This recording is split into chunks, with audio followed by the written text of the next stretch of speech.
Bom, vamos encerrar essa parte do vídeo falando sobre veículos autônomos. Por quê? O que tem a ver? Bom, o veículo autônomo faz um uso absurdo de reconhecimento de padrão. Ele consegue se guiar justamente por fazer diversos tipos de reconhecimento. Então, o veículo autônomo ele faz uso de uma série de sensores que vão gerar sinais que devem ser reconhecidos. Então, uma coisa é você gerar o sinal. Outra coisa é o que você faz com esse sinal gerado. O que eu consigo reconhecer a partir dele? Isso não é trivial. Então você pode usar um GPS de alta resolução, 2 centímetros são os pesquisados, ao invés de 5 a 10 metros, que é o usual. LiDAR, que é o sensor a laser para mapeamento do ambiente. Sensores ultrassônicos, que vão medir distâncias. Sensores infravermelhos. Sensores de velocidade. Câmeras para usar a luz visível. Os carros vão ter uma comunicação interveicular, ou seja, um carro manda sinal para o outro, eles vão se comunicando durante o percurso que estão juntos. Então é muita coisa em pesquisa, muita coisa em desenvolvimento para poder tornar isso seguro. Vamos assistir um vídeo lá de novembro de 2019, ou seja, pouco tempo atrás. Para categorizar esses carros, a Sociedade dos Engenheiros Automotivos, a SEA, estabeleceu 6 níveis distintos de automação de veículos. Eles vão de 0 a 5 e descrevem o quão independente é um sistema. O nível SEA 0 representa os carros sem automação. São então a maioria dos veículos que podem ser vistos nas ruas, bom, pelo menos aqui no Brasil. Nesses automóveis, tudo depende de um ser humano. A aceleração, a direção e o monitoramento do ambiente, incluindo as respostas a situações de risco. Quando o carro é classificado como SEA1, significa que seu sistema é capaz de oferecer algum tipo de assistência ao motorista. Pode ser, por exemplo, a manutenção da aceleração ou a existência de modos de condução distintos para situações específicas. Veículos de nível SEA2, por sua vez, têm automação parcial. Ela é feita por radares e sensores que mapeiam os objetos no entorno do veículo e os monitoram passivamente, sem reagir a eles. Esses modelos já são relativamente populares no mercado e fazem algumas funções por conta própria, como acelerar e frear de acordo com o limite estipulado. Podem ainda direcionar ou ajudar o motorista a manter a direção, mas em situações de risco é necessário que um humano assuma o controle. No nível SEA3 estão os modelos com automação condicional. Eles podem se movimentar por conta própria, tanto na aceleração e na direção, quanto no monitoramento ativo do ambiente. O motorista, nesse caso, pode se concentrar em outras atividades, mas deve assumir o controle em situações de risco.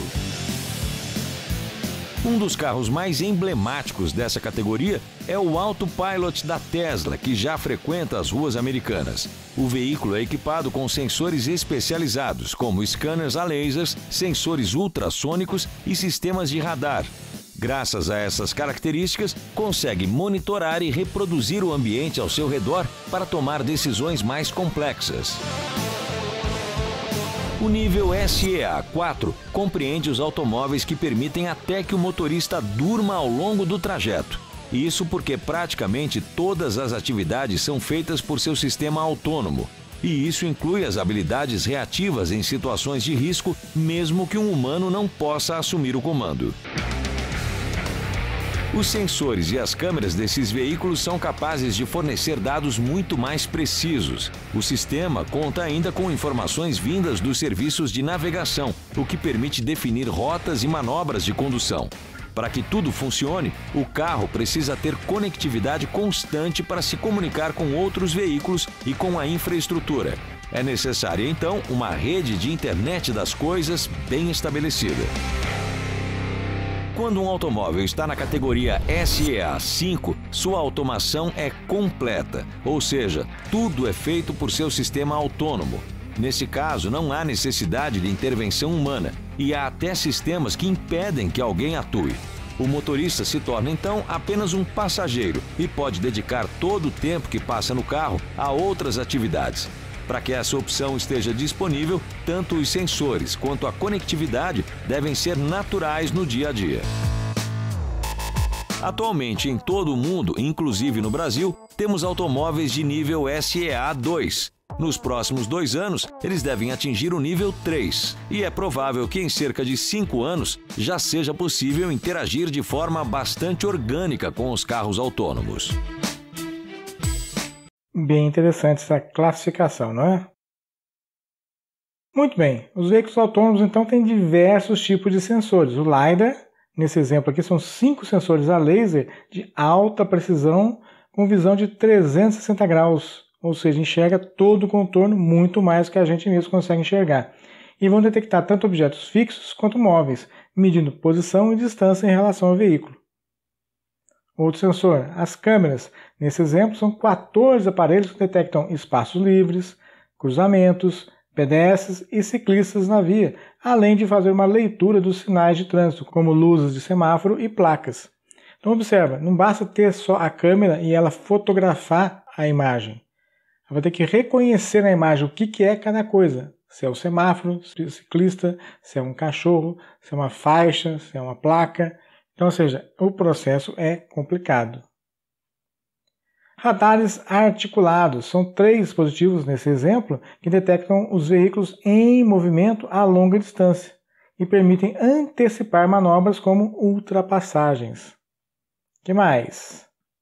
O item 4 são 8 radares de longo alcance que detectam veículos se aproximando e medem a sua velocidade. E, finalmente, tem 10 radares de curto alcance que vão detectar os objetos mais próximos que estejam fora do alcance da visão periférica. Então, se a gente observar bem, nesse exemplo que está sendo mostrado aqui, é uma quantidade absurda, uma quantidade enorme de sensores que gera dados e mais dados. São muitos gigabytes de dados por segundo que têm que ser analisados e reconhecidos. Então, o reconhecimento de padrão é peça-chave no veículo autônomo. No caso do estacionamento automático ou auxiliado, é muito mais simples do que andar pela cidade, porque você tem muito menos informação a levar em consideração. Então, apenas com sensores ultrassônicos fica fácil fazer um estacionamento automatizado.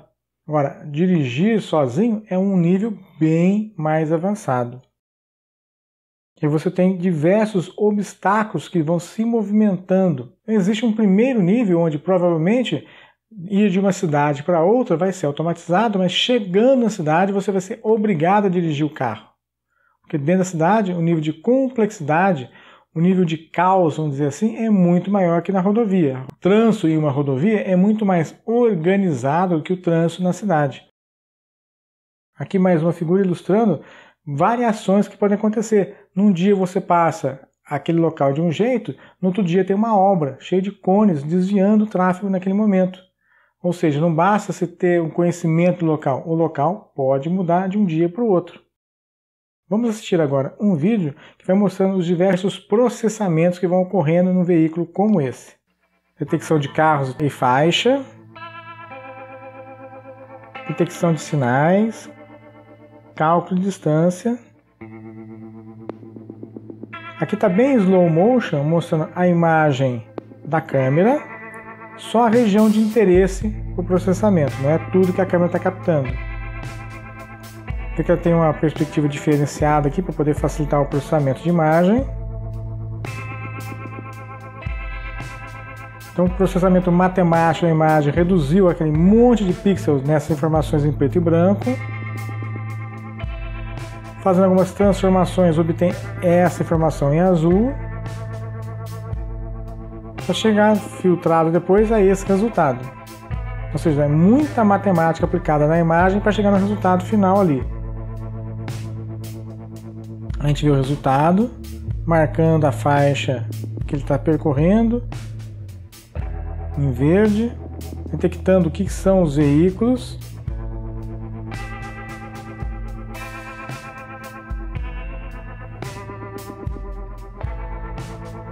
E a distância, 27 metros.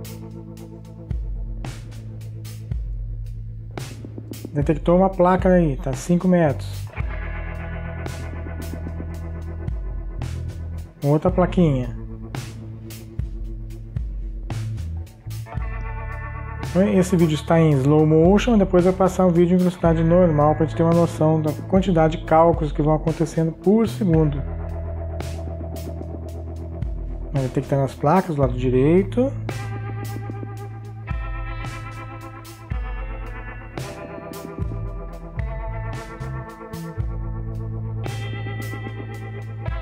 As placas do lado esquerdo.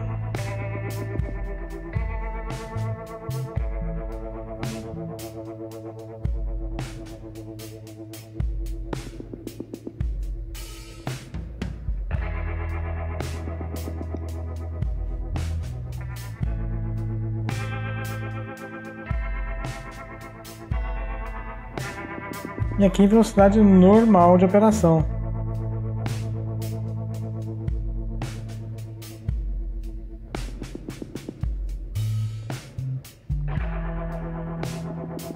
Então, para cada quadro do vídeo, todo um processamento matemático é realizado para calcular as distâncias, as detecções de borda, os veículos, as placas. É tudo muito rápido.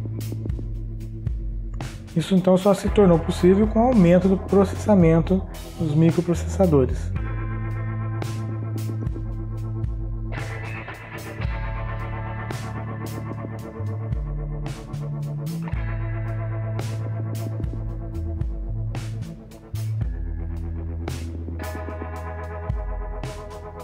Se você estender mais a área de visão, mais processamento vai ser necessário. Por isso que a gente viu na tela anterior lá, a questão de radares de longa distância. Então uma coisa é enxergar de perto, outra coisa é você usar o radar para longa distância. Um outro processamento, se não me engano esse vídeo aqui vai ser o LiDAR, que é o de laser, exatamente. Então observe que tem uma imagem bastante interessante, essas cores indicam as distâncias. Mas tudo bem, você tem um sensor que consegue detectar tudo isso. Mas eu preciso processar cada uma dessas informações. Isso demora tempo e inteligência.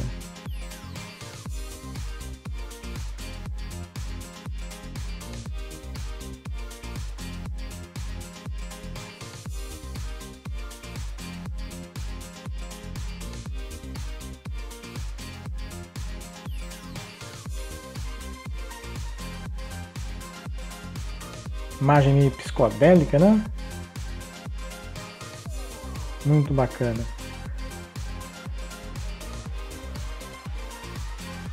É um sensor bastante caro, mas que te dá informações muito precisas. Mas o problema é que eu comentei. Você ter o sensor e ter a informação do sensor é uma coisa. Você processar essa informação e tirar dados dele é outra dificuldade. A questão de dirigir automaticamente pode ser muito importante para um trânsito mais seguro, inclusive na questão de discussões. Aqui nesse vídeo a gente vai ver uma situação onde não teve discussão, mas que poderia levar a uma briga feia se fosse o caso. Vamos assistir? Colocaram até um cronômetro ali para ver o tempo que a pessoa vai demorar para estacionar nessa vaga, vamos dizer assim, muito grande.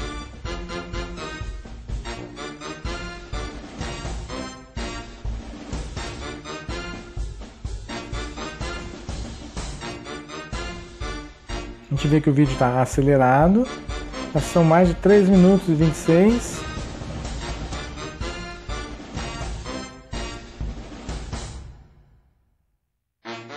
Está formando uma fila ali, o pessoal já está discutindo o que a gente vai fazer, vai ficar esperando isso até o Natal. O cara saiu do carro.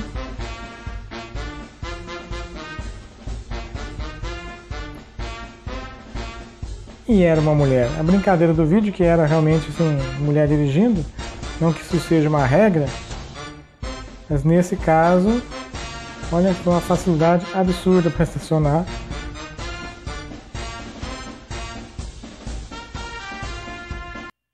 Isso podia ter dado uma briga feia. Se a pessoa está armada, perde a cabeça, mata alguém. A questão da violência no trânsito tem que ser levada em consideração também. Mais um exemplo. A entrada de uma casa, o portão está aberto e tem um carro com as 4 rodas para cima. Como isso aconteceu? Caiu do céu? Então, se não fosse filmado, ninguém ia acreditar o que aconteceu.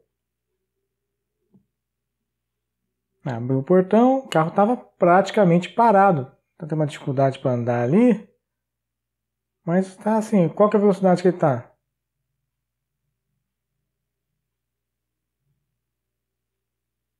É muito difícil um carro guiado automaticamente conseguir fazer isso aí.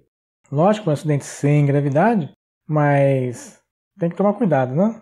Carro é uma arma. Falando em estacionar... Mas, dá uma olhadinha nesse carro aí atrás, ó. Esse estaciona sozinho. Sim. E é ele que a gente vai conhecer agora. O Parque Assist é um assistente eletrônico de estacionamento. A câmera de ré e os vários sensores distribuídos pelo carro fazem os cálculos de distância e de manobras para o motorista. Se for uma vaga que está do lado esquerdo, é só você dar seta para o lado esquerdo. Se for do lado direito, dá seta para o lado direito, que ele vai varrer as vagas que estão do lado direito. Quer ver, ó? Diminuir um pouco a velocidade. Ele também não vai ler se a velocidade estiver excessiva. Achou a vaga. E agora? Só colocar ré. Isso. E vai olhando lá, você tá fazendo tudo direitinho, sabe? Não deixa ele ir embora sozinho, não. É um assistente de estacionamento. Engata ré. Olha lá, tá pedindo pra você As informações estão no painel lá.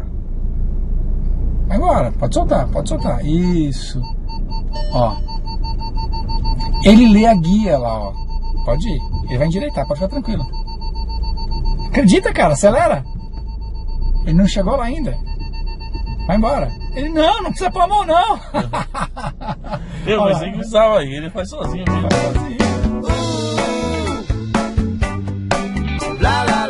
Avisos sonoros, referências visuais, sistemas eletrônicos, computadores. É cada vez mais fácil dirigir. E se por um lado estamos ficando mal acostumados com tanta tecnologia, por outro, a obrigação em ser um bom motorista é cada vez maior. Baliza é o terror de muita gente. Muitos até deixam de tentar estacionar no local porque tem carro atrás. Aqui um caso interessante de estacionamento onde você pode parar na vaga, mas não conseguir sair do carro. Se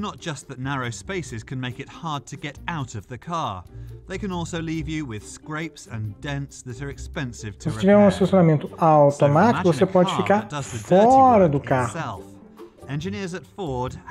Então já não é um Parque Assist. Ele vai fazer o estacionamento sozinho, com você ali fora. Researchers have now succeeded in installing the technology in a real car.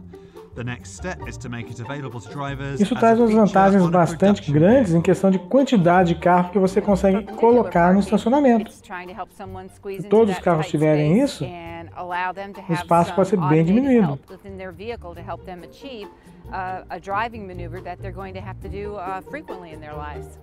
It's estimated that there are more than 30 million off-street parking spaces in Europe. And although average car width has increased by 16% over the past 20 years, many parking spaces are still the same size. Dado interessante. Technology is also useful when leaving a space. The motorist doesn't have to squeeze into the car, they just press a button and the car drives out itself. Uma ideia bacana. Também não exige tanto conhecimento assim, tanta informação, tantos sensores. Dos filmes de ficção científica para a realidade. Enquanto o motorista senta e relaxa, o carro assume o comando. Os veículos autônomos já estão em teste e em breve poderão ser vistos nas ruas. Parece um pouco com ficção científica. Era com o que você sonhava na infância, ser capaz de dirigir carros autônomos. E agora estou vivendo isso. É incrível. O projeto envolve os chamados comboios rodoviários, onde os motoristas andam em conjunto e os seus carros são controlados por um veículo-guia, que é conduzido por um ser humano. Mas este é apenas um dos vários esquemas testados. BMW, Ford e outras empresas estão fazendo pesquisas. Até o Google aderiu à ideia. Com vários sensores e a tecnologia do Google Maps, alguns já foram testados em 3 estados americanos. A vantagem do sistema da Volvo é que ele se baseia na tecnologia já presente nos carros modernos. A expectativa é que os comboios cheguem às ruas até 2022. Para que isso aconteça, é preciso mudar a legislação europeia. Este é um caso em que a lei varia conforme cada país membro do bloco e definir isso depende deles, inclusive questões como limite de velocidade. Estima-se que 90% dos acidentes de trânsito sejam causados por falha humana. Os defensores dos carros autônomos afirmam que estes veículos ajudariam a melhorar a segurança e a diminuir o congestionamento. Talvez haja uma divergência entre aqueles que apenas querem ir de um lugar para o outro e aqueles que querem estar atrás do volante, sentir o motor e controlar o acelerador e o freio. Mas não acho que essa paixão vai acabar, porque vão existir sempre carros destinados a pessoas que gostam de carros. Com veículos que já estacionam sozinhos e que têm piloto automático, a autonomia dos carros é inevitável. Só que, apesar da tecnologia impressionante e da tentação de poder fazer outra coisa durante o trajeto, muitos motoristas vão levar um tempo para se acostumar com a ideia de deixar o volante de lado. Esse exemplo do comboio é interessante, questão de rodovias realmente. Falando mais de assistência de distância, de frenagem. Vale tudo na hora de divulgar as evoluções tecnológicas do mundo automotivo, principalmente quando o assunto é segurança. Alguns usam animação em 3D, enquanto outros produzem cenas reais que comprovam a eficácia dos sistemas. Dá só uma olhada neste show. A Hyundai, por exemplo, abusou da criatividade para divulgar as tecnologias de segurança disponíveis no Genesis. O cenário escolhido foi o deserto de Mojave, na Califórnia. 6 unidades do modelo foram enfileiradas na estrada e, aos poucos, abandonadas por seus respectivos motoristas. Apenas um permaneceu no carro. A ideia é mostrar a eficiência do controlador de velocidade com radar, que mantém a distância em relação ao veículo da frente automaticamente, e o sistema que faz com que o carro se guie pelas faixas da pista. E assim, o sedã segue sozinho até o caminhão parar bruscamente na frente. É neste momento que o freio de emergência entra em ação e os 6 carros param sem bater. E o motorista, com os olhos tampados, sai ileso. Tudo detalhadamente registrado sem truques. Muito legal, né? Uma coisa importante, ele consegue manter na pista lendo as faixas, ou seja, tem que ter faixa pintada, não pode ser igual muitas estradas nossas que nem tem nada, né? Para encerrar, esse vídeo de 2019, de maio, ou seja, também é bastante recente, falando sobre carros autônomos. Vamos assistir. O ano é 2040. Carros autônomos já são uma realidade há tanto tempo que você conseguiu um apartamento bem barato porque ele fica no que antes era uma garagem, já que ninguém mais estaciona o próprio carro. Na verdade, quase ninguém mais compra um carro, assim como quase ninguém compra um gerador de energia elétrica. Carros agora são um serviço que as pessoas usam, como você faz chamando o carro para ir trabalhar. Ainda mais porque sobraram poucas estradas nas quais os humanos podem dirigir com sinais de trânsito e entradas e saídas manobráveis. A maioria das estradas construídas mais recentemente são feitas para carros autônomos que não precisam de placas e conseguem dirigir muito mais próximos, com muito mais sincronia e sem precisar sinalizar. Você aproveita para sentar e trabalhar, já que a viagem vai ser longa. Imaginávamos que carros autônomos fossem diminuir o trânsito, porque os semáforos não são mais necessários. Mas como todo mundo pode ficar no conforto e começar a trabalhar ainda no transporte, as pessoas passaram a morar bem mais longe e usar muito mais o transporte. Mas como chegamos nesse ponto? No The Fourth Revolution, Luciano Floridi chama de envelope o ambiente que a gente cria ao redor de um robô para facilitar o trabalho dele.